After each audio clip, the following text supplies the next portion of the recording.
todo, así que vamos de uno en uno y despacio. Todos van a ayudar, van a construir los conceptos, ¿ya? A ver, ¿qué tipo de estudios conocen ustedes? Más bien dicho, hay estudios de tipo primario y estudios de tipo secundario. ¿Cuáles son los estudios de tipo primario y cuáles serían los estudios de tipo secundario? A ver.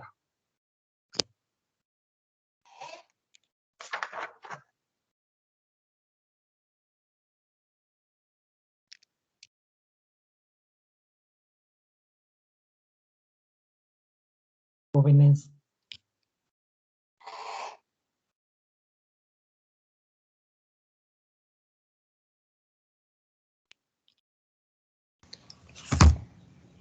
Tal vez los estudios de tipo primario son, no estoy segura, pero tal vez son observacionales y los secundarios son experimentales. Ya. Bueno, en el caso es una cosa que se puede decir, un aspecto muy importante al momento de definir qué tipo de estudio estamos viendo. Siempre hay esa confusión, pero los estudios primarios, fuente primaria que se llama, son los que trabajan directamente con la población, con la muestra o con los sujetos de estudio. Entonces, ¿qué tipo de estudios, por ejemplo, podrían nombrar ustedes en los que se trabaje directamente con la población o con la muestra o con los sujetos? Los típicos reportes de caso, puede ser. Ya, digamos que trabajas con la persona. Sí, tú como médico le estás trabajando. Otro ejemplo. Ensayos clínicos. Ya, muy bien. Ensayos clínicos, ¿por qué? Porque trabajamos directamente con las personas, ¿no es cierto? En el caso de los ensayos clínicos, la utilidad que más se les ha dado es para intervenciones. Las intervenciones que más hacemos en medicina son los tratamientos con medicamentos. Entonces, sí, a uno le doy medicamento, a otro placebo. Intervengo con la persona directamente y analizo los datos. Ese es un estudio con fuente primaria o estudio primario. ¿Otro más?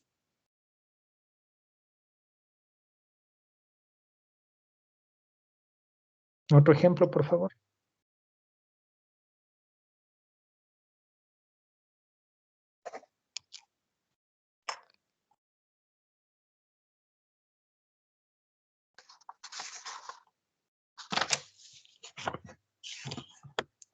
Jóvenes, no pasa nada, digan cuál se les ocurre. Tal vez los estudios de cohorte, Doc. Ya, cohorte, está muy bien. Y tú lo que haces es seguir a un grupo, a una cohorte, ¿no es cierto? Y tú directamente recoges la información de ellos. Muy bien. ¿Algo más? ¿Otro ejemplo? ¿Puede ser el reporte de un caso? Ya dijo el compañero, ¿qué más?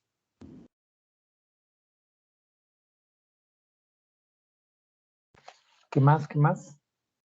De todos los estudios, verán que al momento de analizar supuestamente evidencias, nosotros cogemos el paper o el artículo y lo vamos a leer. Tenemos que saber qué es lo que tenemos en la mano, ¿no es cierto? A ver.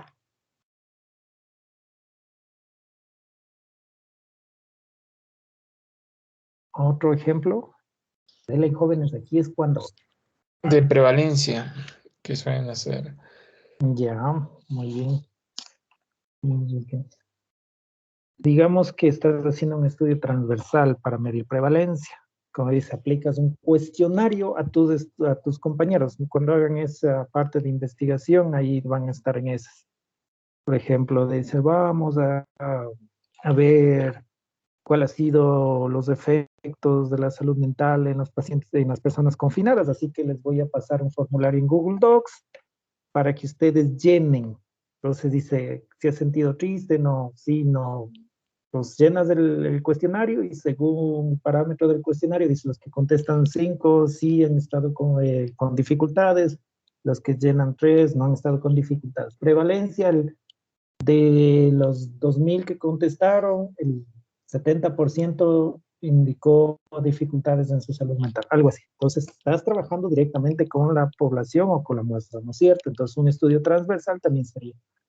A ver, ¿alguien más?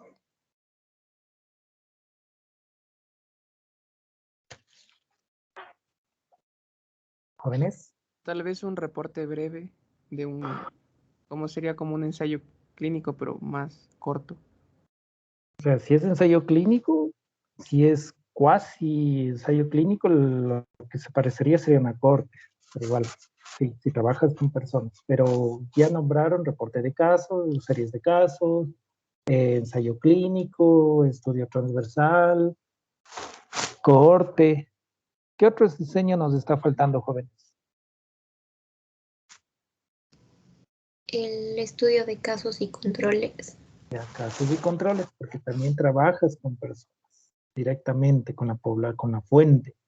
Vas a revisar su historia clínica en caso de los que tienen enfermedad o casos y vas a buscar controles a quienes vas a preguntar las mismas variables que tienen los casos para ver si es que hay diferencia o no. Pues como ven, no sé si ya entendieron, todos los estudios que trabajan directamente con las personas, con los sujetos, se llaman estudios primarios, ¿no es cierto? Ahora, ¿cuáles serían los estudios secundarios? La recopilación de todos los estudios primarios. Ya, pero ¿cómo se llama eso? Si alguien Revisión dice, sistemática. eso, lo que están haciendo en Cochrane. La revisión sistemática, en cambio, son los estudios secundarios. Estudios secundarios utilizan ya estudios hechos. Por eso no necesitan pasar por un comité de ética en seres humanos.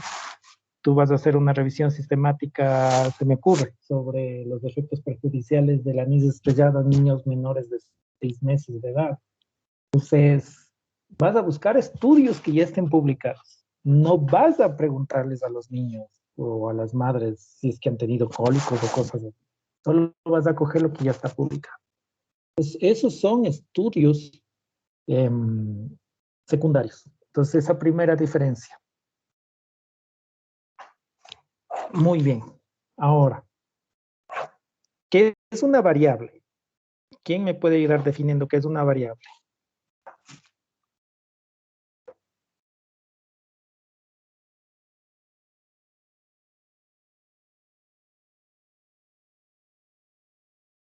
Jóvenes, ¿qué se les ocurre? Porque el momento de leer los papers o los artículos es la variable principal, la variable que del desenlace principal fue, aquí está las variables principales en el primer brazo, en el segundo brazo, todo eso está en los papers. Entonces, ¿pero qué será una variable? A ver.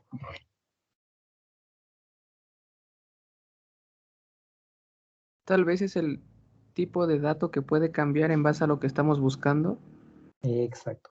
Entonces, como dice Leonardo, en realidad variable, el nombre mismo lo dice, varía, por eso se llama variable. Ejemplo, díganme ustedes, voy a estudiar los efectos nocivos del tabaco en mujeres embarazadas. Sexo, ¿será una variable? Sí, sí. A ver, ¿qué dicen? No, No, porque No, son porque todas porque ya son embarazadas. mujeres son embarazadas. mujeres embarazadas. Ya no varía, pues, ¿no es cierto? Si ya no varía, ya no es variable. Si yo digo mujeres embarazadas en quienes voy a ver el tabaquismo, ya estoy definiendo claramente la población, ya no varía. Si yo dijera voy a identificar los efectos negativos del tabaco en adultos, ahí estoy diciendo adultos, ahí podría haber de diferente sexo. Ahí el sexo podría variar, ¿no es cierto? Entonces, la variable es la que varía, ¿no es cierto? Por ejemplo, si yo digo consumo eh, de café, ¿ustedes creen que eso es estándar o varía? Varía. Varía. Pues si hay un consumo, por ejemplo, de café, esa se podría considerar una variable, porque no podrías definirlo como población. Entonces, cuando vayan a ver los papers, van a ver eso, variables. Esas variables son las que vamos a tratar de medir.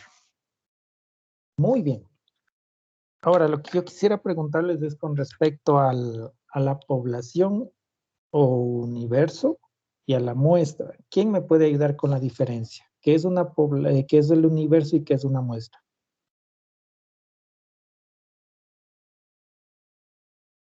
A ver, ¿quién me puede ayudar con la diferencia? ¿Qué es un universo y qué es una muestra? O sea, puede ser universo, lo entiendo como que algo global, por ejemplo, estamos hablando de seres humanos, ¿ya? Y una muestra sería elegir de toda esa población, cierto porcentaje, por ejemplo, digamos, mujeres de 17 años, o así, eso, tal vez. Ya, ¿alguien más?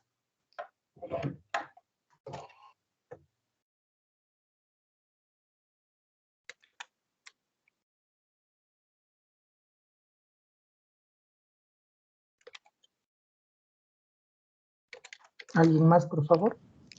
La muestra puede ser un conjunto de personas a quien va dirigido un estudio, o sea, esas personas tienen características comunes que permiten que formen parte de la población de estudio de la investigación. En cambio, el universo ya sería todas las personas, o sea, todos los seres humanos. Ya. Bueno, lo primero, el universo es lo más grande que hay, ¿no es cierto? La muestra es parte del universo, con las mismas características. Entonces, por cuestiones de costo o por cuestiones de tiempo, qué sé yo, dices, voy a investigar cuál fue, no sé, el promedio de graduación de todos los estudiantes secundarios del país. No vas a alcanzar, no vas a encontrar datos de todo eso, tomando en cuenta que hay 2 ciclos, te tocará seccionar en régimen sierra y régimen costa, te tocará solo coger de este último año, de los 2 últimos años.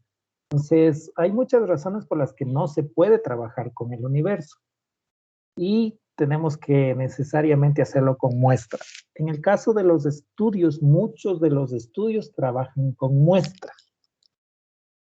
Ahora, las medidas.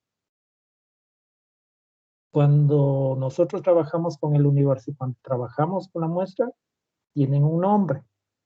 Entonces, cuando hablamos de, por ejemplo, un universo, llamamos parámetros. Y cuando hablamos de muestra, utilizamos la palabra estimativas. Sí habían escuchado eso antes, ¿verdad?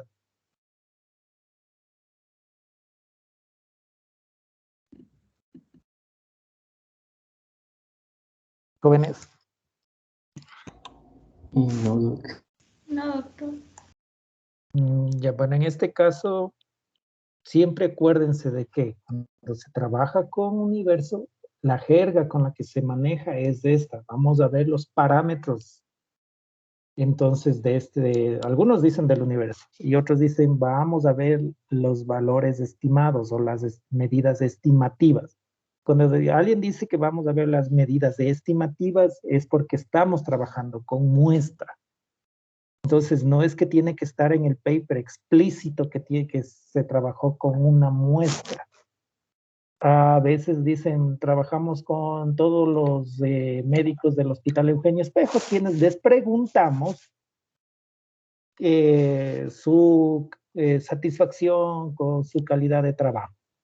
Estas son las medidas estimativas que que arrojó el estudio.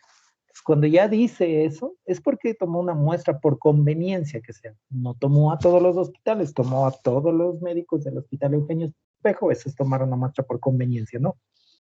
Entonces, no tiene que estar especificado que es una muestra. Al utilizar la palabra estimativa, medidas estimativas, ya sabemos que trabajó con una muestra. Lo más común es esto, las muestras por conveniencia. Trabajamos con todas las mujeres embarazadas y que fuman, que acudían al centro de reposo Juanito Alegría. Trabajamos con todos los adultos mayores que van al programa 60 y piquito del Distrito Norte de Calderón. Trabajamos con todos los niños del 17D06, que comprende Chimbacaya, la Argelia. Entonces, hasta ahí, si no nos dice específicamente si fue o no fue muestra, cuando dicen las medidas estimativas fueron tales, tales, tales, ya entendemos que fue muestra, ¿sí? Y por eso ustedes habrán visto que existe formas de calcular los parámetros y formas de calcular las muestras. Por ejemplo, ¿cómo se nomenclatura? ¿Cómo es la nomenclatura para identificar universo? ¿Con qué letra identificamos universo y con qué letra identificamos muestra? ¿Alguien sabe?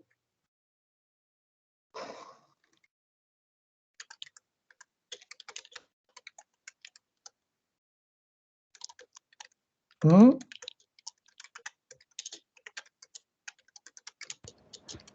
La verdad, no, Doc, no me he fijado en eso. Entonces, cuando, por ejemplo, vas a decir que es universo, utilizas la N mayúscula, ¿no es cierto?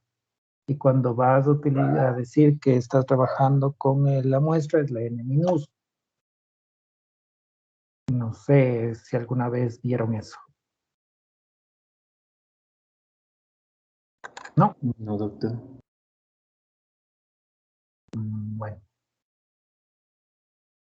A ver, yo lo que les voy a colocar aquí es una imagen para que vean eso precisamente. A ver, vamos ahí. ¿Dónde está compartir?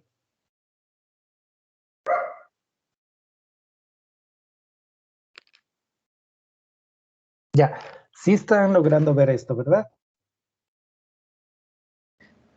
Sí, Doc. Ya, entonces, por ejemplo, estas son medidas de tendencia central que se aplican solo a datos cuantitativos. Digamos que tú estás haciendo una encuesta, le haces a tus compañeros y les preguntas la edad y vas a sacar las medidas de tendencia central y de dispersión. Como son cuantitativos, puedes fraccionar. Y si ves, eso es lo que quiero que noten.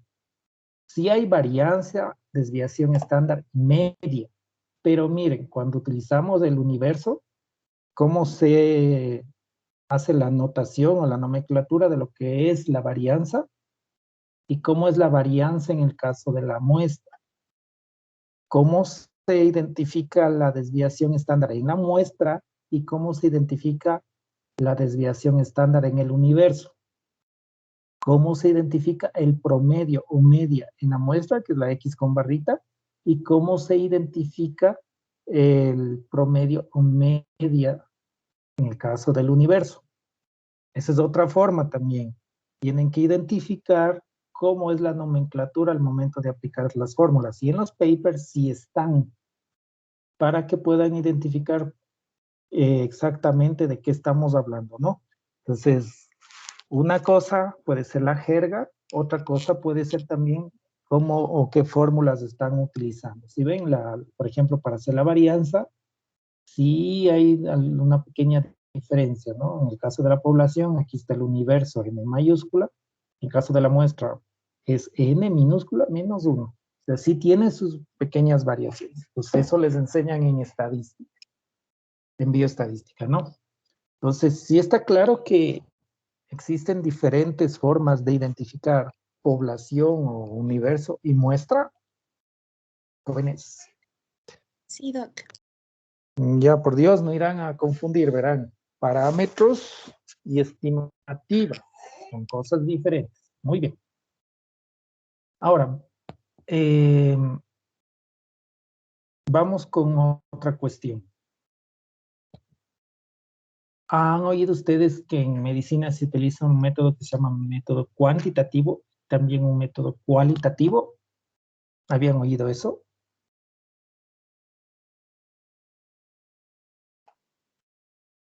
Sí, Doc. Ya. Por ejemplo, vamos ahí. ¿Qué opinan o qué han oído ustedes del método cualitativo?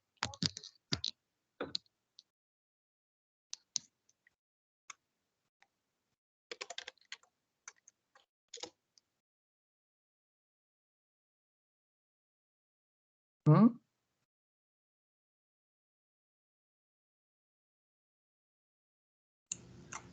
En el método cualitativo, o sea, se refiere al tipo de variables que se va a usar en la investigación. ¿A eso se refiere, Doc? Sí, ya vamos al tipo de variables, que sí hay variables cuantitativas y cualitativas, pero en investigación hay un método que se llama método cualitativo o investigación también cualitativa. Y hay una investigación que más utilizamos que corresponde al paradigma médico que podemos medir, por eso se llama cuantitativo. Entonces, no sé si ustedes ya habían oído alguna vez del método cualitativo o investigación cualitativa. Eh, ¿Alguno tal vez? No.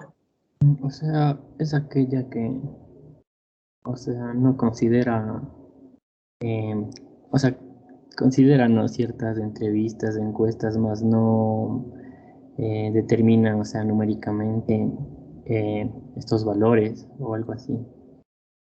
Ya, muy bien. Entonces, existe un método o investigación cualitativa que no, obviamente ustedes no van a hacer, no creo que dan en la facultad, en esta universidad, más que nada, en otras universidades sí. Pero este método o investigación cualitativa sirve para identificar, como bien dice el compañero, discursos, ¿sí? No, no mide nada, más bien hay que interpretar. Y sí existe un journal o una revista que se llama así, Medicina y Ciencias Sociales. Y la mayoría de estos son, por ejemplo, artículos sobre percepciones de los pacientes, percepciones de los médicos, percepciones de las enfermeras sobre el cuidado, percepciones de los pacientes diabéticos sobre la atención de sus médicos y cosas así. Ustedes dirán, pero ¿cómo es que se mide algo así? Se utiliza una técnica, muchas técnicas más bien dicho, para recoger los discursos. Y una de esas técnicas ustedes sí aplican, una técnica del método cualitativo. A ver, ¿cuál es la técnica que ustedes ya aplican? ¿Alguien podría darse cuenta ya? ¿Cuál es la técnica mediante la cual yo obtengo información y con esa información yo interpreto y llego a una conclusión? ¿En dónde aplico eso? En la anamnesis, en el examen físico. Exacto, en historia clínica. Hacer una historia clínica es hacer investigación cualitativa. Cualitativa porque tú no estás sumando ni teniendo valores para llegar a un diagnóstico. Tú recoges información y si han de haber visto, ya han visto historias clínicas ya de pacientes reales, jóvenes, de pronto. ¿De reales? No. O historias reales más que nada. Que sea como ejercicio, no. Todavía no. ¿O sí? En neumología, pero recién estamos viendo casos Pero clínicos se que han el doctor visto. nos envía. Ya, pero se han visto, Sí, ¿verdad? recientemente. Ajá. Ya. Lo que quiero que noten ahí es que también, como es cualitativo, van a ver que hay historias que son muy cortas o tienen muy poca información, hasta historias que tienen muchos detalles, muchas cosas. No sé si han podido notar eso. Sí, Ya. Entonces, esa es una de las primeras limitantes por las que el método cualitativo o investigación cualitativa no es que sea tan utilizado. Entonces, ustedes, si es que de pronto se dedican a hacer las historias clínicas, algunos pondrán paciente, incluso toda la descripción de cómo viene el paciente viene, entra, utiliza sombrero, está alineado, hace contacto visual. Hay gente que describe todo eso, a tal punto que tú lees y sin ver ya sabes dónde está el paciente y vas directito dónde. Y hay otros que ponen, qué sé yo, CP, ni cardiopulmonar, ni CP, normal, o SP. ¿Quién también será ese paciente? Entonces, en el caso de la investigación de ese tipo cualitativa, lo que se hacen también son entrevistas, como el de la historia clínica. La historia clínica tiene estructura, ¿no es cierto? Tiene datos de filiación, anamnesis, antecedentes, toda la cosa. En el caso de las entrevistas también tienen que tener una estructura, es decir, ¿qué pregunto primero, qué pregunto después? Y pregunto a varias personas. Y después de eso yo interpreto, hago como un diagnóstico también. Y eso me permite llegar a algunas conclusiones. Por ejemplo, esto no se hizo, creo que se hizo ya en algún momento. Alguien hizo una investigación cualitativa en una cátedra de aquí, de la universidad. En el caso de esta cátedra, lo único que se les pedía a las personas es que contesten preguntas guía. Por ejemplo, ¿qué opina de esta cátedra? Y la gente, claro, como era anónimo y todo, se despapallaba. ¿Qué dificultades hay con el desenvolvimiento de esta cátedra? Y la gente igual. ¿Qué es lo que encuentra de ruin o difícil o malo en la cátedra? Y también la gente se despapallaba. Entonces, empezaron a analizar y vieron que la palabra que más se repetía, por ejemplo, en el caso de dificultades, era abuso. Y claro, alrededor de esa palabra de abuso era abuso de autoridad, abuso de no sé qué, había incluso abuso, violencia, quiero decir, violencia de género, muchas cosas. Entonces, analizando todos los textos, el autor lo que hacía es tratar de hacer una interpretación y concluir, después de haber leído todas esas respuestas, se concluye que un problema principal es el abuso de autoridad y que los profesores son considerados abusivos, demandantes y que ejercen mucho el poder, por ejemplo. Entonces, en ese journal que les puse para que vean, se puede ver esas percepciones, el análisis de percepciones de enfermeras, de médicos sobre el cuidado. ¿Y para qué nos sirve eso? Eso es para generar hipótesis también. Al igual que la historia clínica, nos sirve para generar hipótesis. Eso, si no les enseñan, no, obviamente no van a poder hacer. Entonces, no es que tienen que aplicarlo necesariamente, solo tienen que saber que existe. No irán a cometer el error de que por ahí alguien les diga, no, eso no existe, como yo no he sabido, eso no dan, eso no sirve. Sí sirve. Entonces, ¿dónde se utiliza más? Como decíamos, en semiología, en etnografía, en ciencias sociales en general, ¿no? ¿Han visto estas personas que se van a vivir con una tribu ahí vamos a hablar eso, en el Discovery? ¿Se han visto esas personas que se van a vivir en una aldea, o en alguna, ¿cómo se llama? En alguna tribu? Ah, sí, sí, doctor. Y después describen cómo son las características de la tribu y todo. Eso, por ejemplo, es así, solo tomando notas y preguntando. Como decíamos, este estilo se utiliza más en ciencias sociales. Los médicos utilizamos en el caso de la historia clínica y por eso la dificultad de llegar a un diagnóstico solo clínico y echamos mano luego de complementamos con las pruebas diagnósticas. Hecho.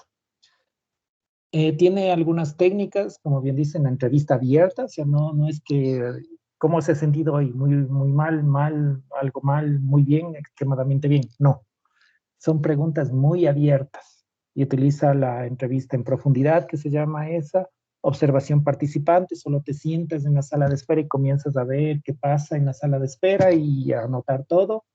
También están los grupos focales. Por ejemplo, esas etiquetas que ustedes tienen en los productos donde dice semáforo alto en sal, bajo en grasa, sin azúcar. Esa etiqueta se construyó con ese método. ¿Sí? Por ejemplo, los anfitriones. Si es que alguien ha ido a algún banco o antes cuando había los hospitales, ahora solo en el IES me parece que hay esto. Alguien se sentó afuera y solo vio lo que pasaba. Y muchas cosas de esas dificultades que pasaban era que los pacientes se perdían y no encontraban el consultorio de sus médicos. No sé si alguien se ha ido ya a la Andrade Marín a preguntar algo o a dejar alguna calificación o alguna cosa, pero te pierdes, es un laberinto, ¿verdad? Tienes que andar pregunta y pregunta. Los pacientes también tienen citas en consultorios que cada rato cambian y no hay quien les guíe y se pierden. Una consulta perdida cuesta $15, si es que es con tarifario para lo público o para el IES. Entonces, por cada consulta perdida, al final del día sumabas $200, $300 cada día. Es más fácil contratar a una persona que te sirva de anfitrión, pero todo eso salió solo de observar, de hacer observación participativa. Entonces, sirve para generar hipótesis. ¿Alguna pregunta hasta ahí, jóvenes?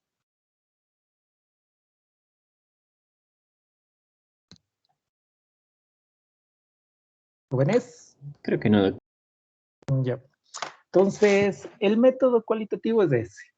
Existe, por Dios, no lo nieguen, está ahí. Si algún rato pueden leerlo, lean. Ahora vamos con la investigación cuantitativa, es la que nos gusta, porque esa medimos todo. Ahí es donde entran las variables, ahí es donde entran los papers y la medicina basada en evidencia que tanto aplicamos. Y ahí sí, retomando el caso de las variables. Las variables, como su nombre dice, van a variar. Ahora, sí las puedo clasificar. Dentro de la investigación cuantitativa, voy a clasificar a las variables. Y las variables pueden ser, primero, de dos tipos, cuantitativas y cualitativas. Estas variables cualitativas, ¿a qué se refieren, joven?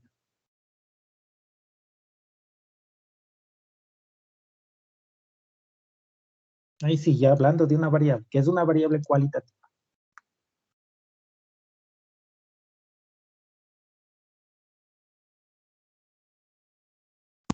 Un ejemplo de una variable cualitativa podría ser el sexo, si es hombre o si es mujer. Ya, entonces estamos hablando de que es una condición que no se puede medir con una escala, ¿no es cierto? Que es una cualidad. ¿Sí? Entonces hay este tipo de variables, que en este caso son cualitativas. ¿Qué tipo se podría decir de variables cualitativas podría haber?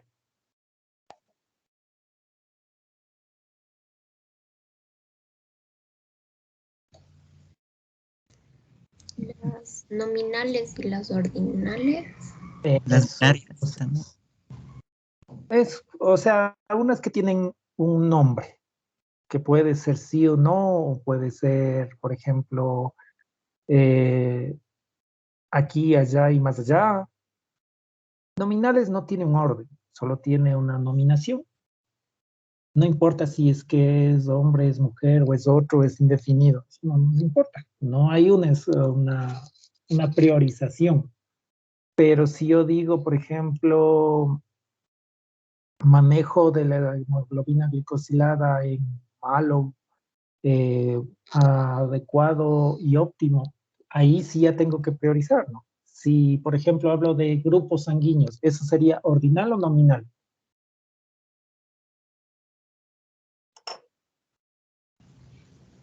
Nominal. Nominal, porque no me interesa ni tiene nada que ver que vaya el grupo, qué sé yo, el A primero o el B primero, el AB primero. No, no sirve, no es que vaya a influir en el resultado. Pero si, por ejemplo, voy a medir el riesgo de suicidio entre bajo, moderado, a alto riesgo de suicidio, eso sería una escala nominal u ordinal. Ordinal. Ordinal. Ya tiene un orden, ¿no es cierto? Pero siguen siendo cualitativas. Ahora, ¿cuáles son las cuantitativas? Las discretas y continuas, que son Ya. como Bueno, cuantitativa es algo que se puede medir, ¿no es cierto? Un ejemplo de algo que se pueda medir, una variable que podamos medir La talla, el o peso. contar, es la talla, el peso, el número de personas. Muy bien. Ahora, ¿cuál es la diferencia entre esto? ¿No? Que hay variables cuantitativas continuas y en este caso discretas. ¿Qué quiere decir continuo y qué quiere decir discreto?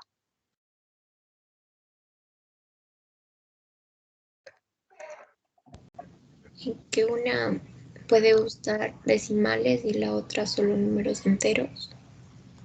Ya, a ver, alguien más. ¿Pero quién me podría decir? A ver, un ejemplo. Una variable que pueda usar decimales, como dice. Una variable continua.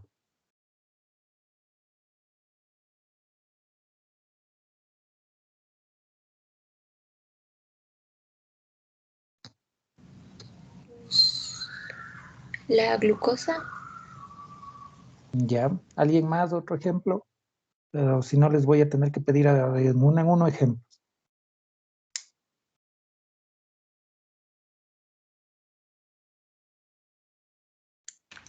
El peso de las personas, Ya, el peso. ¿Eso sería qué? ¿Continuo o discreto? continuo. Ya, ¿alguien más? El pH. Ya.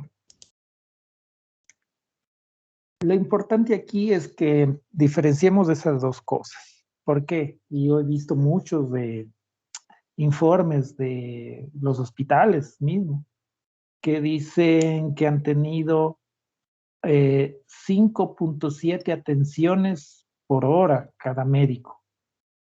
¿Está correcto decir de esa manera?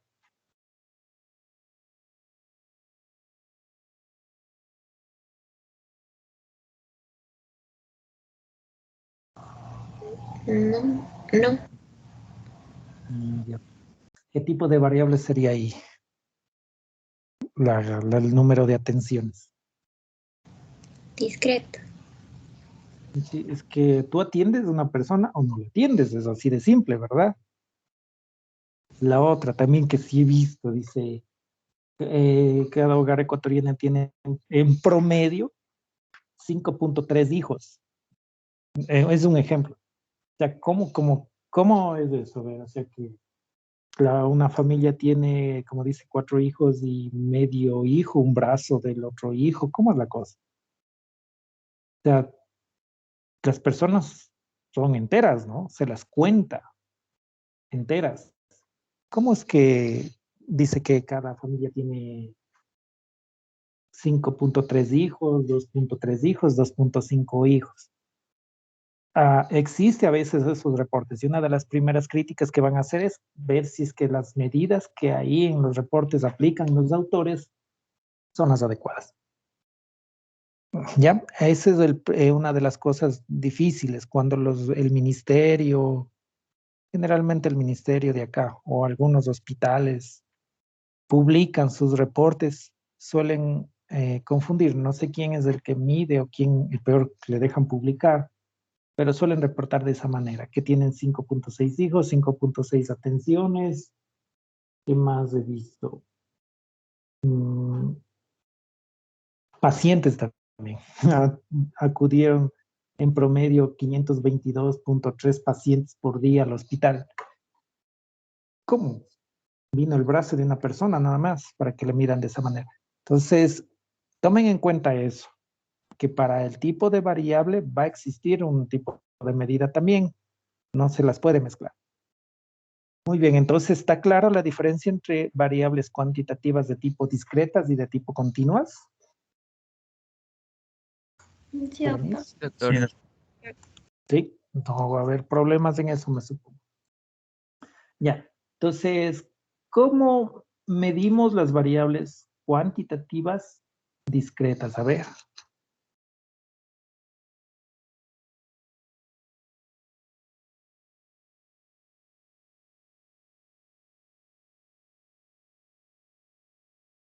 ¿Cómo se les ocurre que podríamos medir a las discretas?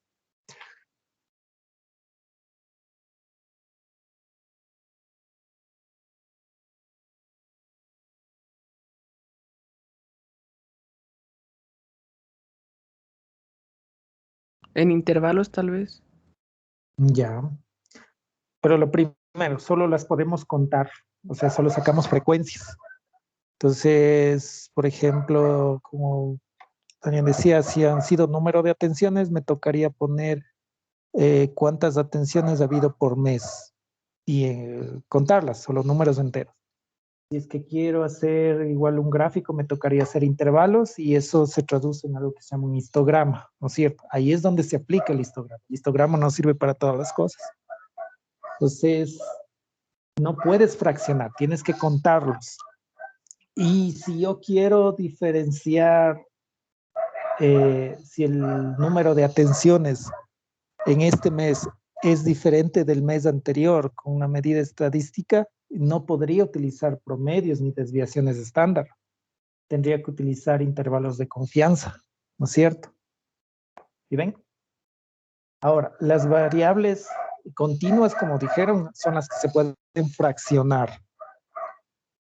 No importa si el peso lo mido en kilos con gramos, es decir, 5.6 kilos.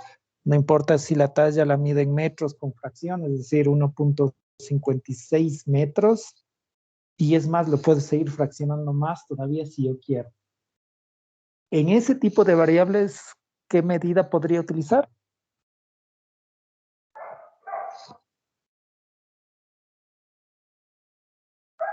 ¿Jóvenes?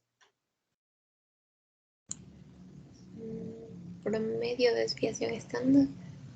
Ya, ahí utilizo las medidas de tendencia central y las de dispersión. Las de tendencia central como el promedio, por ejemplo. Ahí sí las puedes sumar todas y dividir para el número de datos y sacar un promedio y ahí sí hacer desviación estándar y ahí sí comparar las dos desviaciones estándar. Entonces, por ejemplo, cuando hago eso, aplicar promedios, ahí es donde puedo hacer, por ejemplo, la t-student. No puedo aplicar, como ven, t-student en variables discretas, donde solo puedo contar. Ahí me toca aplicar intervalos de confianza. ¿Y ven? ¿Está clara esa parte, jóvenes? Sí, doctor. Ya, pues ahora sí, vamos con los diseños. Estábamos viendo algo sobre diseños, pero para planear vamos a tomar en cuenta algunas cosas. Ustedes ya hicieron el eje sexagesimal cuando vieron cardiofisiología.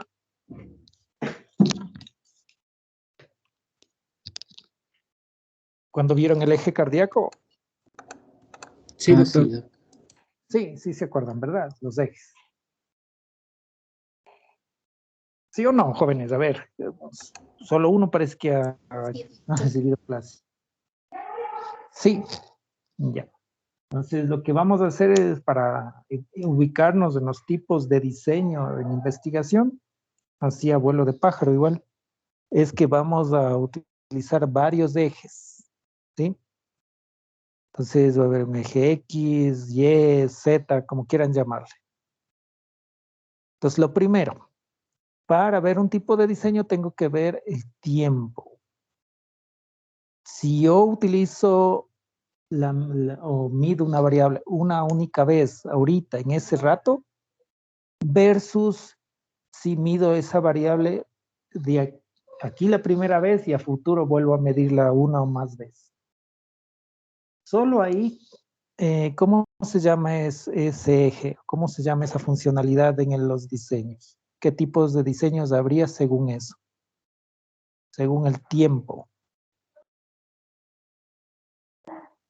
¿Mm?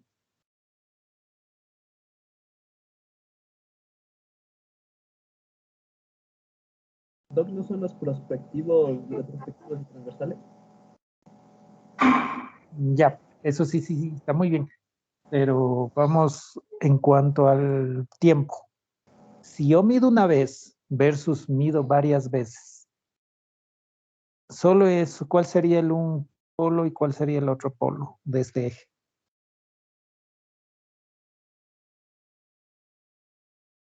En cuanto al tiempo.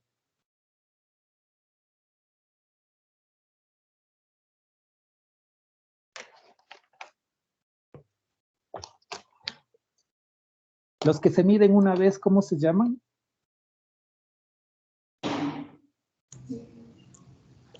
Transversales, longitudinales. Ya, los que se miden una vez son transversales, ¿no es cierto? Y los que se miden una o más veces serían, ¿cualquiera? Longitudinales. Longitudinal. Entonces tomen en cuenta eso, estamos solo viendo el tiempo. Puede ser que midamos la variable una única vez, eso sería transversal. O puede ser que esa misma variable la vuelva a medir de aquí en un mes y luego en 6 meses, no importa, pero eso sería entonces ya un seguimiento, o sea, longitudinal. Entonces, tenemos ya los dos polos de ese eje. Transversal versus longitudinal. Chévere. Solo hasta ahí. ¿Qué estudios serían transversales?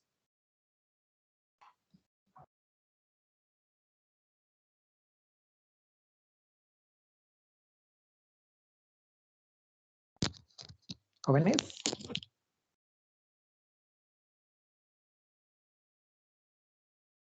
A ver, un ejemplo de un estudio que sea transversal. ¿Cuál?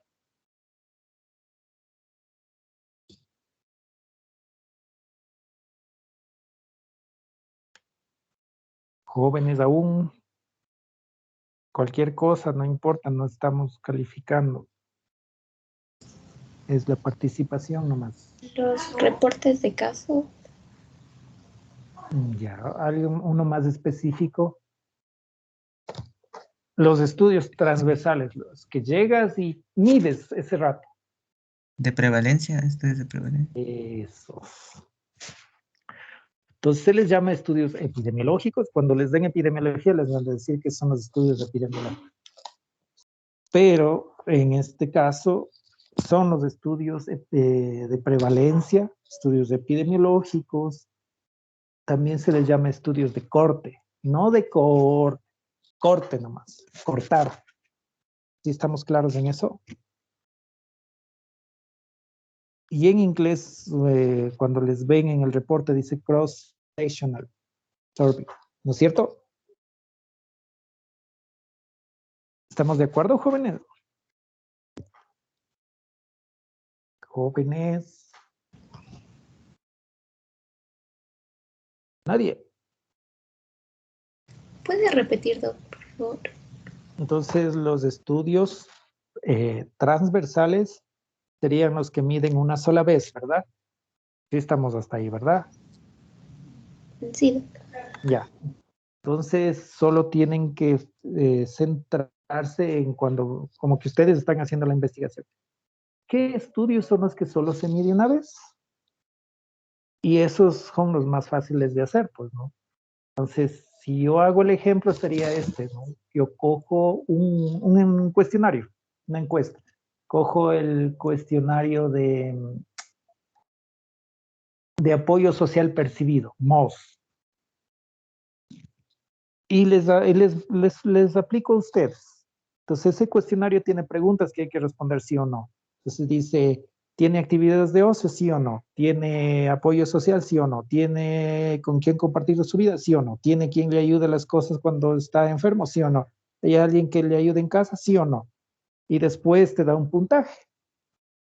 Con ese puntaje tú sacas resultados. Solo medir una vez. ¿Ese estudio será un transversal o longitudinal? Transversal. Transversal. Entonces, ¿por qué se llaman prevalencia y por qué se llama incidencia? Eso también para que no se confundan.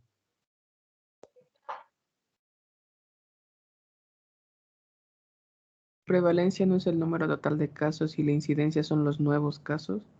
Exacto. Entonces, hablamos solo de casos nuevos en el caso de incidencia y hablamos de prevalencia cuando son casos viejos más casos dorsales, total de casos. Cuando yo, por ejemplo, voy a hacer el diagnóstico de diabetes basado en una encuesta, nada más, o sea, yo me invento una encuesta. No, de hecho, sí han hecho de esa manera. Digo, estimado don Juanito, le mando esta encuesta para que me ayude a llenar. Es para determinar los niveles de prevalencia de diabetes. Pregunta, ¿usted cree que tiene diabetes? ¿Sí o no? Entonces, don Juanito contesta y te manda la encuesta llena. Y así le preguntas a un montón de gente, ¿no es cierto?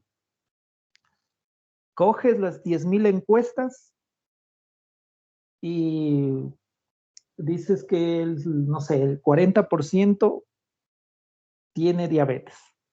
¿Eso es prevalencia o es incidencia?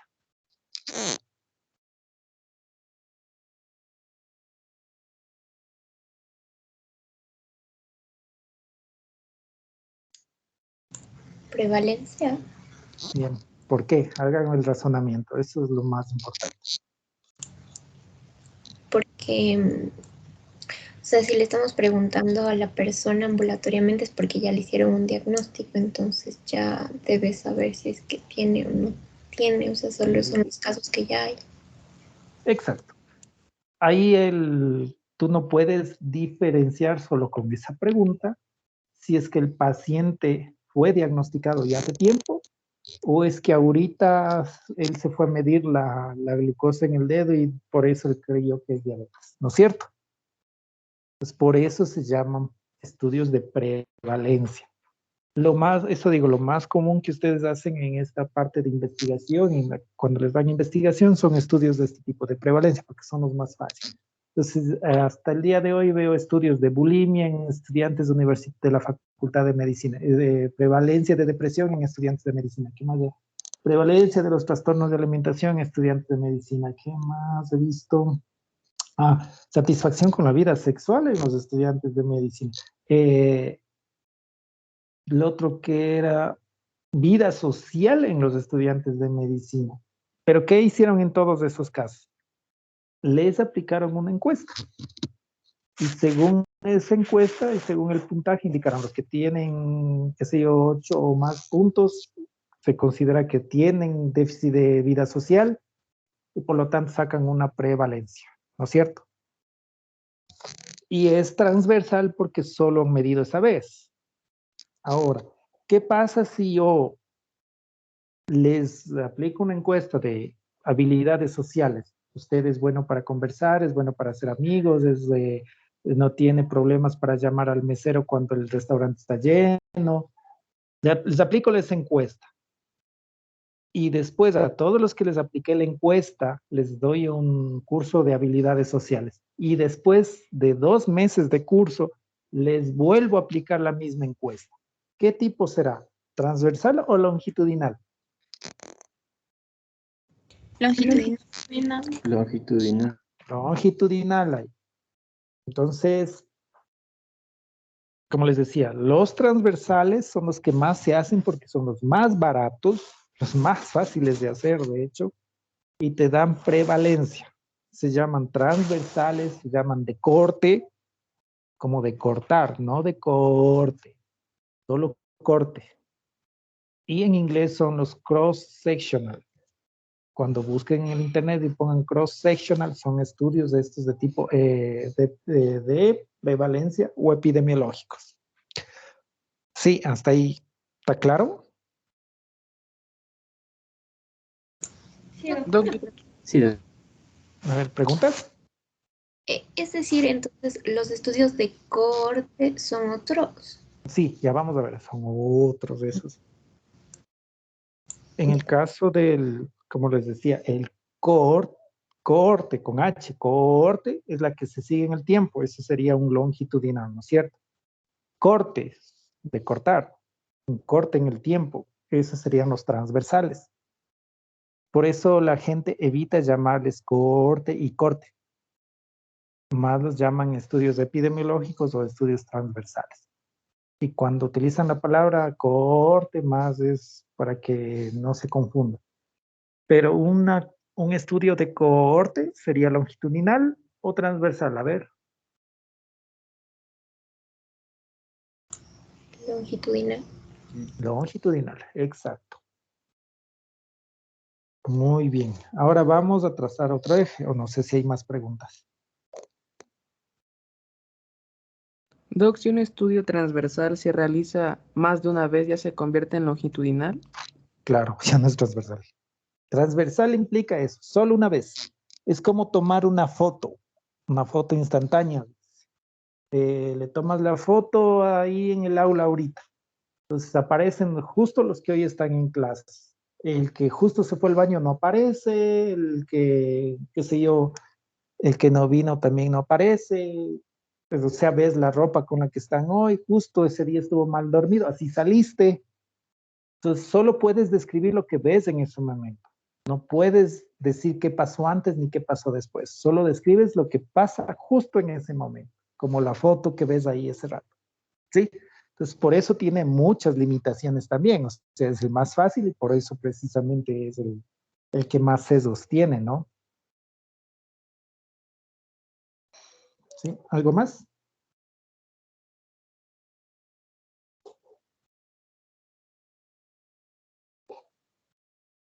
¿No? Una pregunta. Si decimos que los transversales obviamente son los más fáciles de hacer, y claro que también tienen más sesgos, pues ¿para qué nos servirían? A ver, ¿quién me dice? ¿Qué utilidad tendrían estos estudios? Porque obviamente son útiles. ¿Para qué nos servirían este tipo de estudios?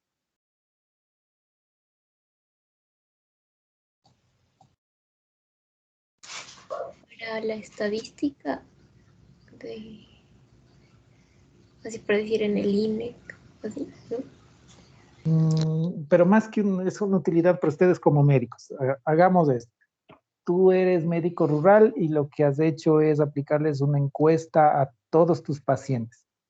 Y encuentras que de todos tus pacientes mujeres, tienes una prevalencia de embarazos de 80%, o sea, de cada 10 mujeres, 8 mujeres están embarazadas.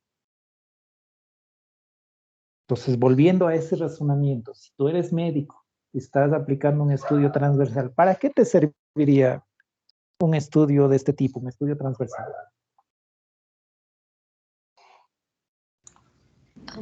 Para la epidemiología. No, pero para ti como, ya, digamos que dices, chuta, 80% de embarazadas en mi comunidad. Eso no lo he visto ni en la maternidad. O sea, ya más de eso, ¿para qué te serviría? Acciones preventivas y programaciones, doc. Ya, para generar hipótesis. Eso. Porque también permiten saber la prevalencia de lo que pasa. Ya, pero exacto, sabes la prevalencia, pero esa prevalencia te sirve para generar hipótesis. Es decir, si 8 de cada 10 mujeres están embarazadas, ¿por qué será? Entonces ahí generas la hipótesis. Chuta, y no sé, pues no tienen otra cosa más que hacer que por eso se embarazan. Y obviamente no se están cuidando. Y a lo mejor aquí no hay ni preservativos ni ningún método anticonceptivo. Entonces vas y revisas tu farmacia y ves que no hay ni preservativos, ni anticonceptivos, ni orales, ni inyectables. Vas y revisas si de verdad no hay ni tele ahí, vas y revisas si no hay ni otras actividades de ocio, vas y revisas que no hay no sé qué cosas, vas comprobando tus hipótesis. Para eso sirve. El estudio más famoso, o el primero que salió, es con el Jon Snow, no el de Juego de Tronos. Jon Snow, el epidemiólogo. En Londres había una epidemia de cólera. Entonces, lo que hizo es hacer la epidemiología. En este caso, vio cuántos tenían cólera. Y sí, había un número alto. Luego, lo que hizo es separar por barrios. Y encontró que en un barrio había cólera, pero solo había 2% de cólera. Pero en un barrio había 98% de cólera. O sea, casi 9 de cada 10 personas se enfermaban de cólera en ese barrio. Entonces, algo había en ese barrio que no había en el otro o en los otros. Y después hizo el otro estudio, que es el de casos controles, y encontró que la fuente de agua estaba contaminada con cólera. Y la fuente de agua la utilizaban todos tomaban de esa fuente de agua. Por eso es que casi todos estaban contaminados con cólera. Y de ahí generó la hipótesis de que si está en el agua, cierro esa toma de agua y mando a la gente a buscar agua en otro lado. Y eso hizo, cerró la toma de agua, la bomba de agua, y con eso acabó con el cólera. Entonces, estos estudios de epidemiológicos o transversales o de prevalencia nos sirven para generar hipótesis. ¿Sí está claro? Sí, doctor. Ya. Sí. Entonces, del otro lado, los longitudinales, los que se siguen el tiempo. como decíamos, puede seguir, en este caso, los estudios de cohorte que dijeron que serían un ejemplo también. Los ensayos clínicos también se los sigue en el tiempo, se les hace mediciones, ¿no es cierto? Antes y después. Muy bien. Ahora vamos a trazar otro eje, como decimos. Ahora sí. Si yo busco la información en el pasado o busco la información y lo sigo al futuro, ¿cómo sería el tipo de eje? O sea, ¿cómo se llamaría ahí? ¿Cómo serían los que busco en el pasado? Retrospectivo. Retrospectivo. Es retrospectivos. ¿Y los que voy hacia adelante? Retrospectivo. Eso, muy bien. Entonces ahí hay otro parámetro, ¿no? Entonces, tipos de estudios en los cuales busco en el pasado, ¿cuáles serían?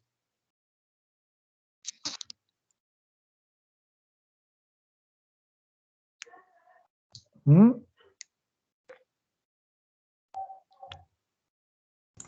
Los estudios de corte, En el pasado, pasado. ¿no? Casos y controles. Ya, eso. Entonces, uno de los tipos de diseño en los cuales buscamos en el pasado sería casos y controles, ¿verdad? Estamos de acuerdo en eso, ¿verdad? ¿O alguien discrepa?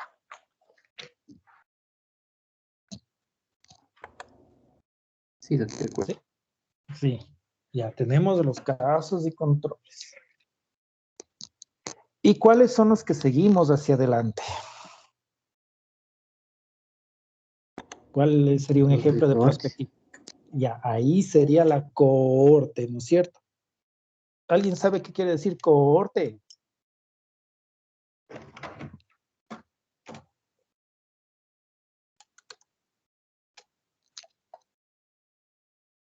Un grupo de personas que comparte su experiencia en un tema. Ya, ¿alguien más?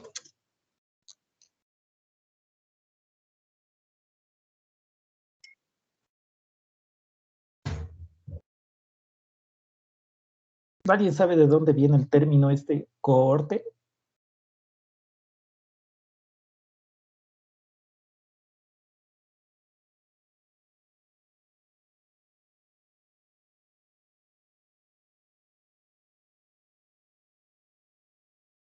¿Alguien?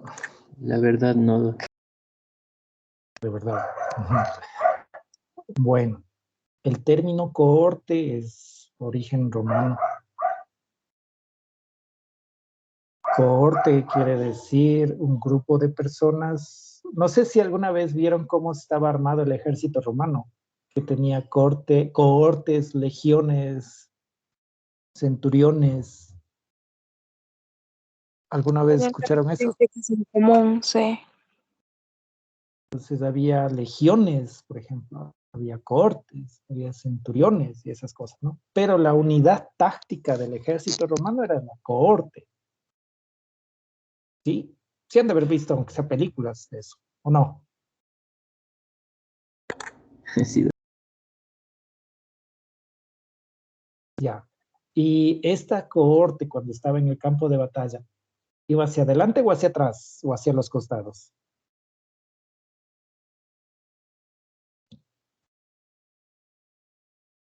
¿Qué dicen? Adelante. Siempre para hacia adelante. Eso. Por eso es que se llama cohorte, porque siempre va hacia adelante, en este caso. Y siempre es un grupo de personas. Entonces, lo que hacemos es el seguimiento de ese grupo de personas en el tiempo hacia adelante. Me paro aquí y desde aquí les empiezo a seguir en el tiempo futuro. Por ejemplo, digamos que yo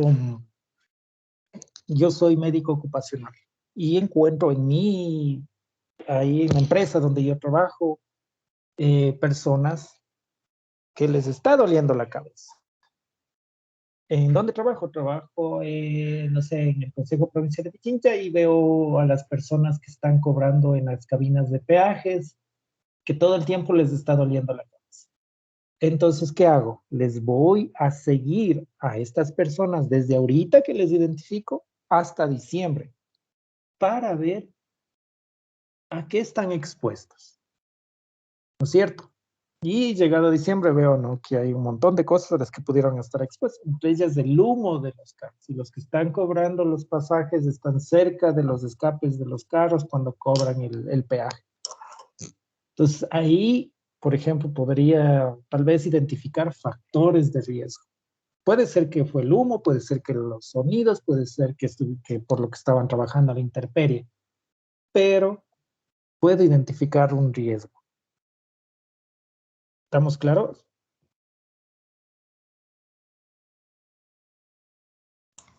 Sí, No. Ya. Entonces, la cohorte o los estudios de cohorte son parecidos a los ensayos clínicos, pero no intervengo yo para aleatorizar el riesgo. En el ensayo clínico yo lo que hago es sortear, dejar que el azar influya y controlo todas las variables, ¿sí? Entonces, por ejemplo, en un ensayo clínico para darle lo que hacían, ¿no?, las vacunas, buscaba personas sanas de 18 años hasta 42 años, que se hayan hecho exámenes previamente y no tengan ninguna alteración, que no tengan ninguna comorbilidad. O sea, yo escojo a esas personas. Tengo todas las variables controladas, nadie enfermo, nadie con comorbilidades, ninguna cosa rara. Y de ese grupo de personas yo les aleatorizo y les divido en dos grupos. Las características son exactamente iguales en los dos grupos. Entonces al uno le pongo la vacuna y al otro no. En cambio, en un grupo de cohorte, no puedo hacer eso. No voy yo a aleatorizarles. Solo veo los que ya están expuestos a aparentemente algo y les sigo en el tiempo. ¿Cuál sería la principal razón para que un estudio termine siendo una cohorte y no un ensayo clínico? ¿Alguien tal vez?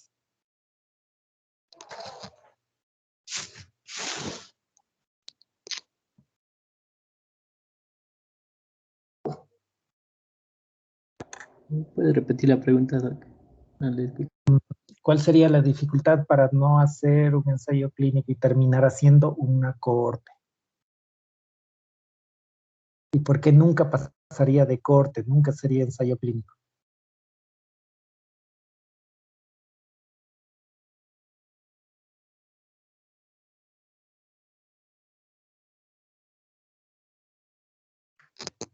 ¿Alguien?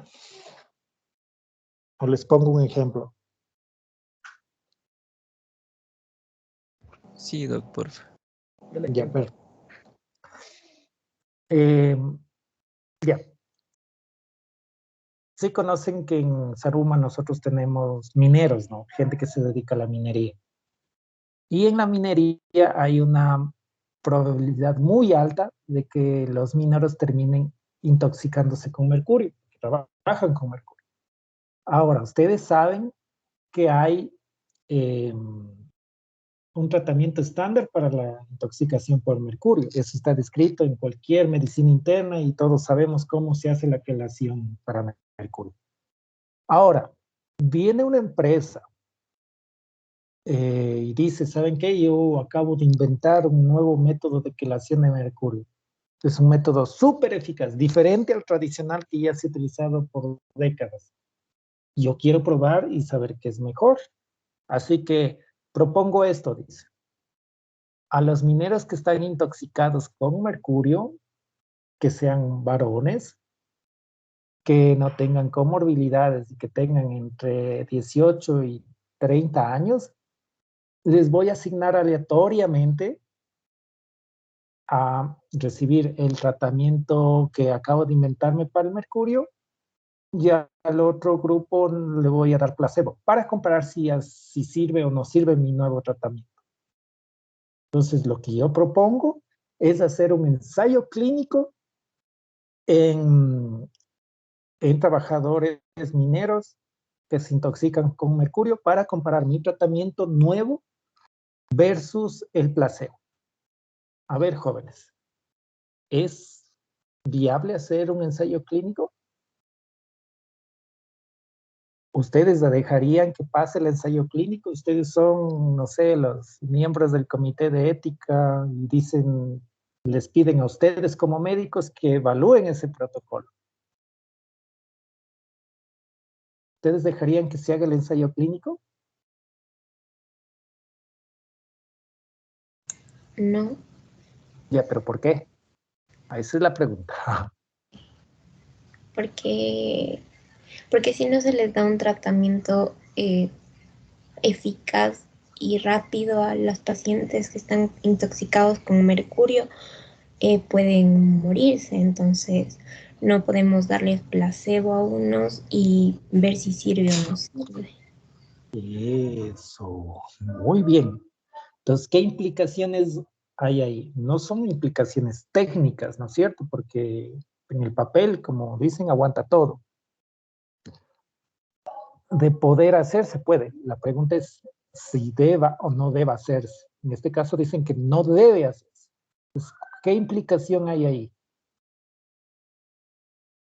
¿Por qué razones no les estamos dejando? O sea, la razón técnica la acaba de dar. Dice, yo no puedo permitir que si hay un tratamiento estándar, se la compare con placebo, ¿no es cierto?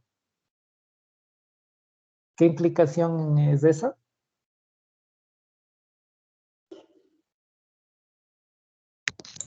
La no maleficencia. Ética, implicaciones éticas. O sea, ahí, por ejemplo, ya es una implicación ética. ¿Ya recibieron bioética ustedes? Sí, doctor. Sí, doctor. Ya, eso. Pues, ¿cuáles son las únicas razones para comparar algo con placebo? Sea un medicamento, una vacuna. ¿Cuándo se compara con placebo en un ensayo clínico?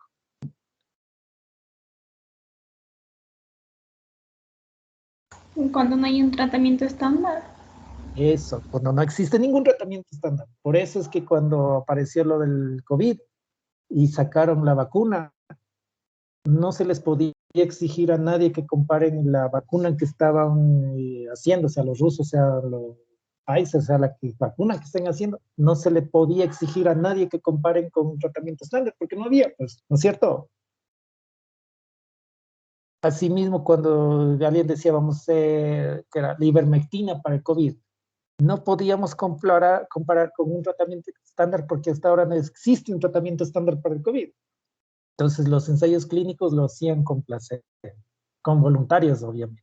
Pues la única indicación para dejar de pronto ejecutar un ensayo clínico en el cual se compare cualquier tratamiento con placebo es que no existe un tratamiento estándar. Ahorita que ya hay vacunas, y este es otro caso, una empresa quiere testear o evaluar la eficacia de su vacuna en ecuatorianos, pero los que está seleccionando son ecuatorianos, primero, con enfermedades que causen inmunodepresión o supresión, por ejemplo, pacientes con cáncer, pacientes con VIH, y van a comparar su vacuna con placebo. ¿Creen ustedes que eso sería, ustedes autorizarían algo así?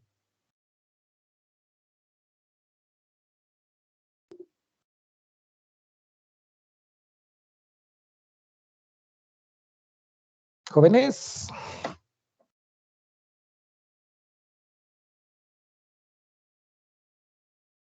Jóvenes. Doctor, ¿puede repetir el ejemplo? Ahorita que alguien venga a decir que quiere comparar su vacuna aquí en Ecuador versus placebo.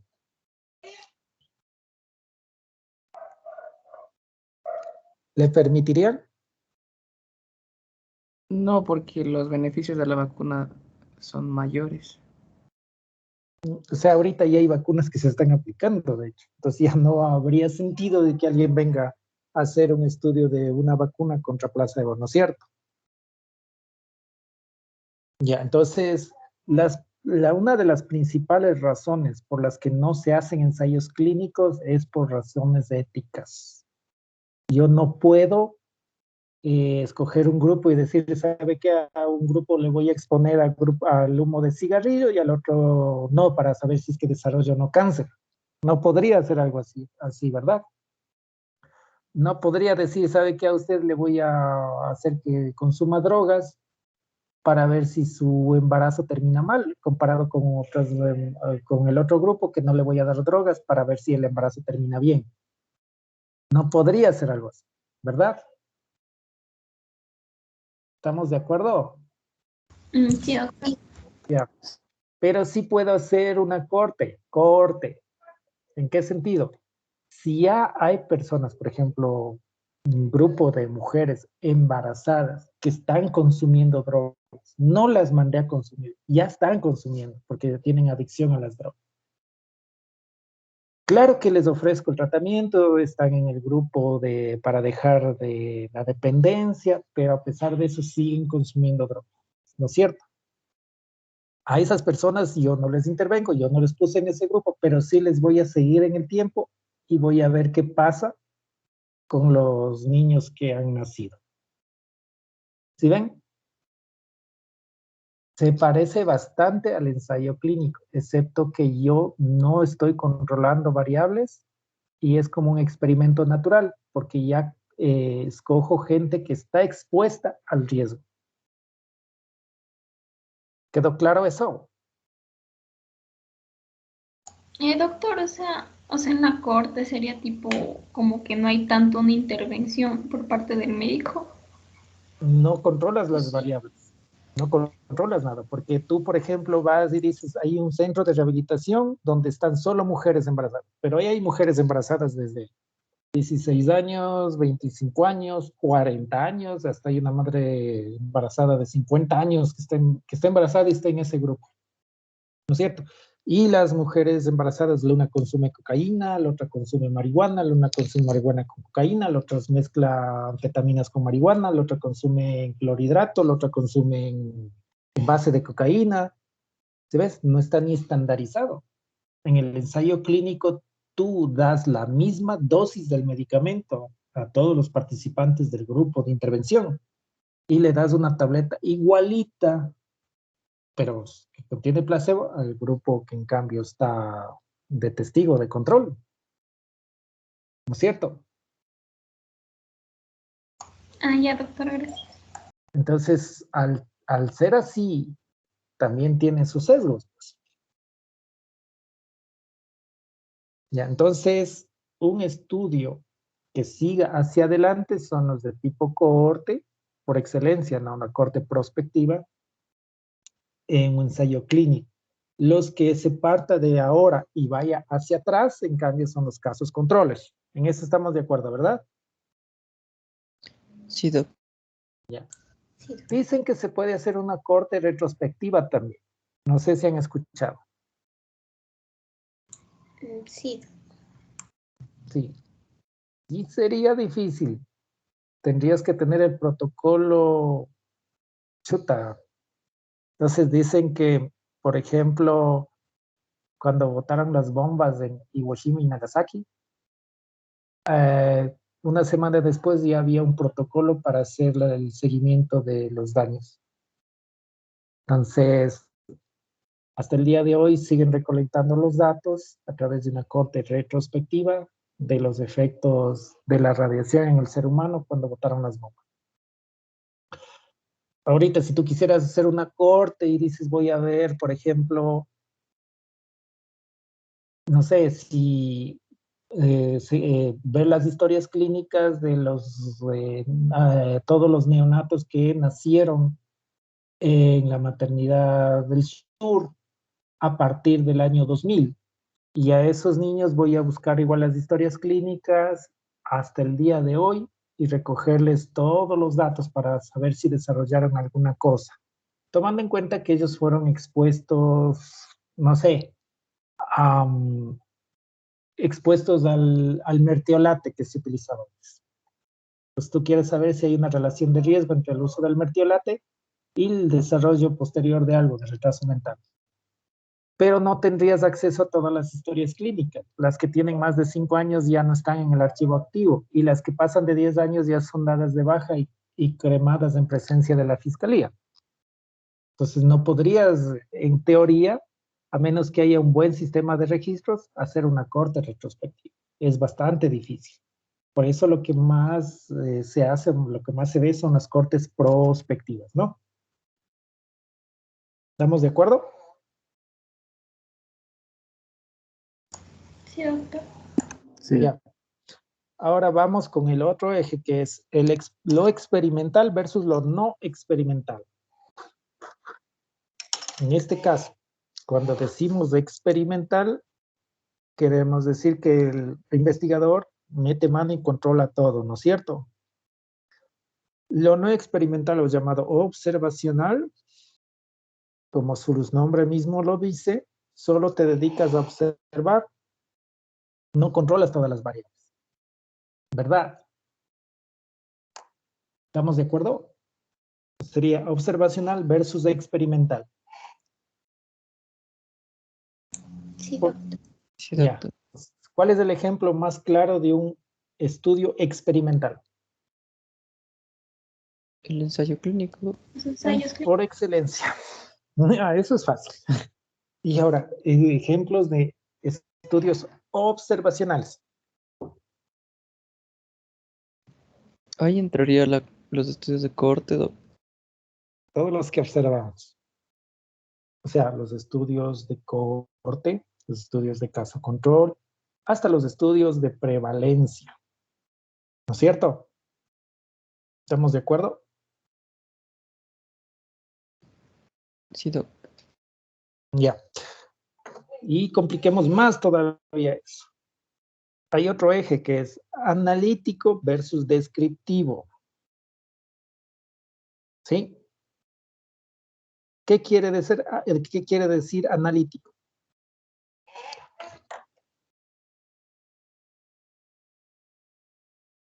Un estudio analítico, ¿qué será?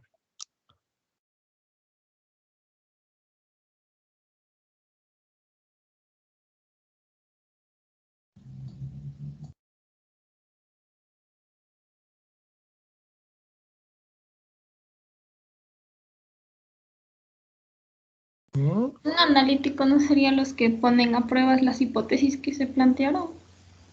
Ya. Muy bien. Tiene hipótesis. Los analíticos tienen hipótesis. ¿Qué más?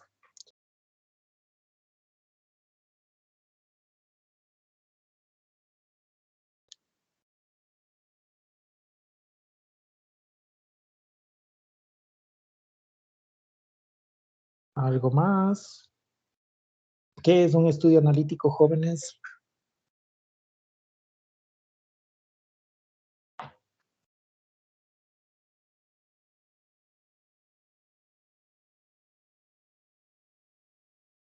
A ver, con ganas, ya mismo terminamos, porque la otra parte de las medidas ahorita no vamos a hacer. A ver, un estudio analítico.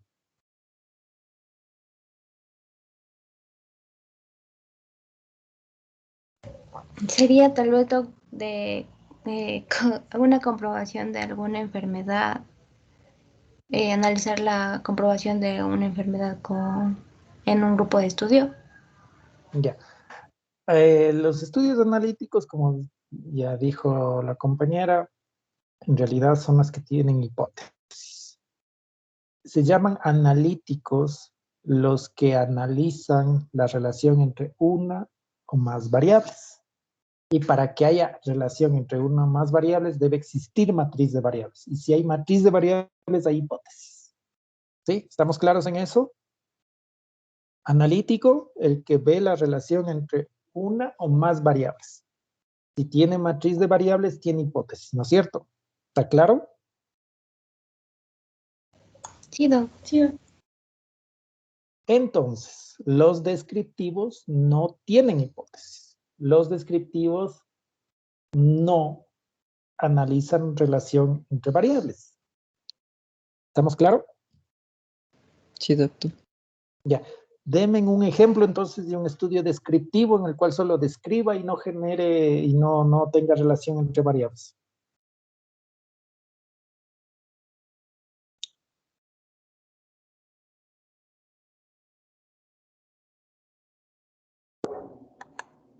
Los estudios de prevalencia. Un estudio de prevalencia es un estudio descriptivo también, en el cual no tengo que colocar hipótesis, por lo tanto no tengo que hacer matriz de variables, porque recién va a generar hipótesis, recién me va a ayudar a generar algún tipo de hipótesis. ¿Hecho? En cambio, los analíticos son los que ya relacionan dos variables, variable dependiente e independiente. Entonces, si yo digo que el fumar te va a llevar a dar cáncer, ahí ya estoy relacionando dos variables, ¿no es cierto? Sí. Ya. Lo mismo, si yo digo que los que tienen cáncer, estamos hablando del caso, tuvieron antes exposición al tabaco, en caso control, ¿eso será un estudio analítico o descriptivo?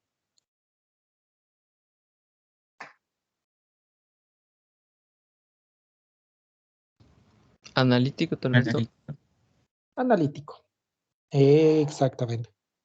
Entonces, si ya trazaron los ejes como el eje del electrocardiograma, tenemos varios ejes con dos polos cada uno, ¿no es cierto? Entonces tenemos el observacional y del otro extremo del observacional, que es el experimental. Tenemos el transversal versus lo que es longitudinal en cuanto al tiempo o seguimiento.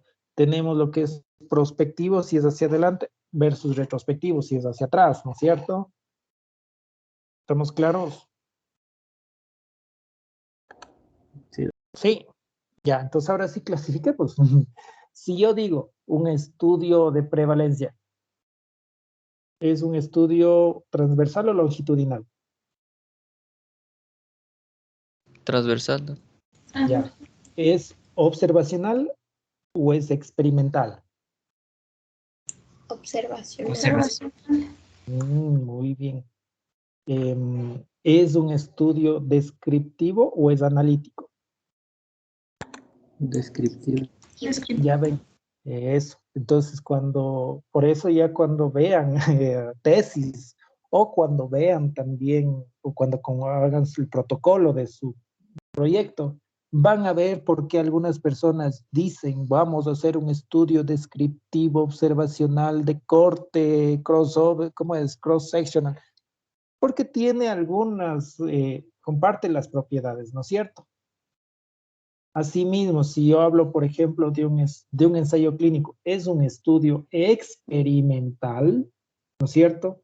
Es longitudinal, es analítico también.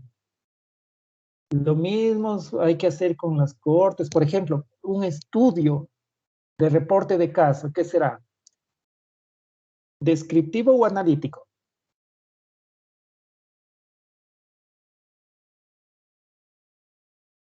Jóvenes, el reporte de un caso, ¿será descriptivo o analítico? Descriptivo. Eso. Describes porque no vas a comparar, además de un único caso, comparar con otro no valdría la pena. Estamos claros en esa parte, ¿verdad? Sí, doctor.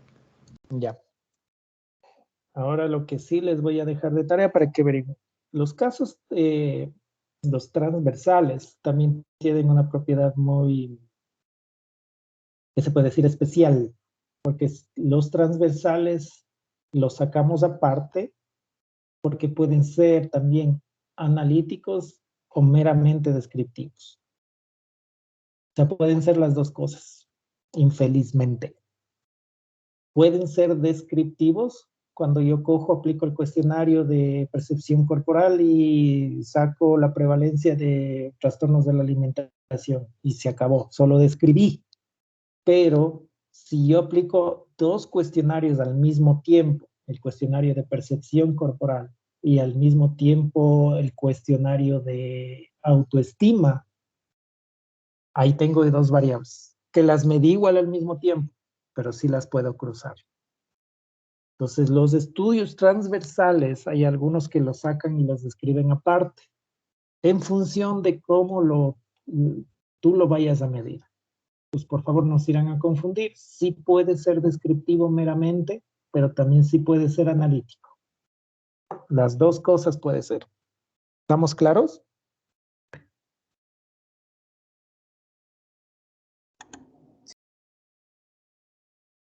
Ya, guaguas. Entonces, lo siguiente que debemos aprender son qué medidas aplicamos a los diferentes tipos, perdón, de estudios. Porque, por ejemplo, solo para la reflexión, si es que hablamos de un estudio de cohorte, que ya vimos que empezamos aquí y lo seguimos hacia el futuro, ¿creen ustedes que se pueda aplicar ahí incidencia o prevalencia? ¿Qué podríamos aplicar en el caso de una cohorte, de un estudio de cohorte? ¿Incidencia o prevalencia? Incidencia. Incidencia. Ya ven, es incidencia. Pero como comparamos dos grupos, hay dos coeficientes de incidencia que vamos a comparar y eso se llama riesgo relativo. ¿Ven? Ahora, si hago eso de riesgo con coeficientes de incidencia, esa misma medida la podría aplicar a los casos controles.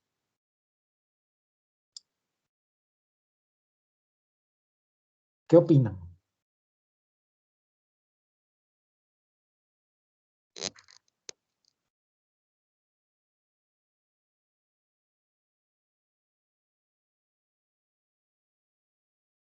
¿Qué dicen? ¿Puedo aplicar incidencia en casos y controles? Tomen en cuenta que casos y controles es hacia atrás, hacia el pasado. No, Doc. No, Doc. Entonces, no, Doc. Ya ven, entonces ya ven que es importante saber esto de como los ejes, los diseños de los estudios, porque no tiene coherencia que yo aplique, por ejemplo, comparación de incidencias en un estudio de caso control. Entonces, alguien, de poder se puede, o sea, tú pones los datos en cualquier paquete estadístico y si le dices sáqueme el riesgo relativo, te lo saca. Pero por eso precisamente ustedes son los que deben conocer qué medidas se aplican y cuáles medidas no se aplican. Para lo que se sigue hacia adelante son riesgos. En el caso de estudios de cohortes y ensayos clínicos también se podría utilizar riesgos. Riesgo relativo, riesgo absoluto, diferencia de riesgo, riesgo atribuible, cosas así. En cambio, para lo que es hacia el pasado, nos toca aplicar otra cosa. Los productos cruzados, que es parecido a los coeficientes de prevalencia. O sea, odds ratio. Y así para cada diseño hay algo. No es al azar las medidas. Así que eso es lo que vamos a ver la próxima vez. ¿Hecho? ¿Están de acuerdo? Sí, Doc. Sí, Doc. Ya. Entonces yo les voy a poner unos, ¿cómo se llama? Unos ejemplos también para que lo revisen, pero con eso vamos a trabajar. Entonces van a leer qué tipos de medidas utilizamos en los diferentes diseños, pues, que más vemos, por ejemplo, casos, controles, cortes, ensayos clínicos, revisiones sistemáticas. ¿Ya? ¿Sí? ¿Sí, jóvenes? Sí, doctor. Ya. Entonces, recuerden que vamos a manejar este sistema, ¿no? De observacional versus experimental, analítico versus descriptivo, de transversal versus longitudinal. Vamos a aplicar eso a cada diseño para podernos situarnos en la lógica de la medida que vamos a emplear. Porque si hay gente que hace cortes y mete odds ratio ahí. Ya, entonces eso por favor, desde ya les digo, tienen que leer, ya les debe poner en la tarea. ¿Hecho? Listo, Doc. Listo. Ya. Ya pues, guaguas, entonces nos quedamos en eso, ¿no? Doc, disculpe una preguntita. Sí. ¿En qué categoría entran los estudios en los que es como un caso y control, pero luego les cruzan a los grupos? Sí. ¿Eso Depende. qué? Si es que si estás en un ensayo clínico clínico sí lo puedes hacer en un ensayo clínico. Es decir, por ejemplo, tú le vas a dar, qué sé yo, un medicamento nuevo y vas a comparar con el tratamiento estándar. Entonces, les das por un tiempo el tratamiento estándar a un grupo, el nuevo medicamento a tu grupo, esperas un tiempo de lavado que se llama para que salga del sistema tanto el tratamiento estándar como el placebo e inviertes. Sí existe en lo que es los ensayos clínicos, el crossover, algo así se llama. Puedes hacer por brazos también, puedes anidar también, pero en esencia lo que debemos entender es cuándo utilizamos un ensayo clínico, cuándo debemos quedarnos en cohorte.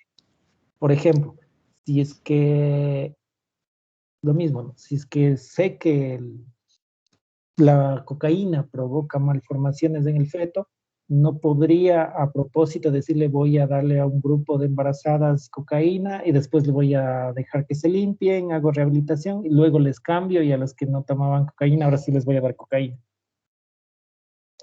O sea, lo más importante es saber cuándo uso el ensayo clínico y cuándo uso la cohorte, ¿no?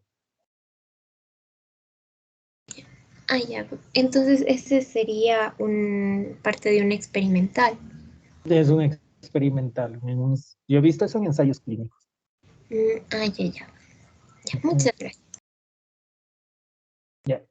Bueno, guaguas, entonces la próxima semana vemos eso y ahí ustedes mismos me van a decir cuáles son los sesgos que tiene cada uno de esos estudios, ¿ya? Listo, doctor. Ya, Doctor, una entonces, pregunta. a El ver, grupo que no expuso y debe exponer la otra semana. ya no alcanza porque me llamó compañera y me dijo que ella, claro, tenía su calamidad, pero que la compañera sí iba a exponer.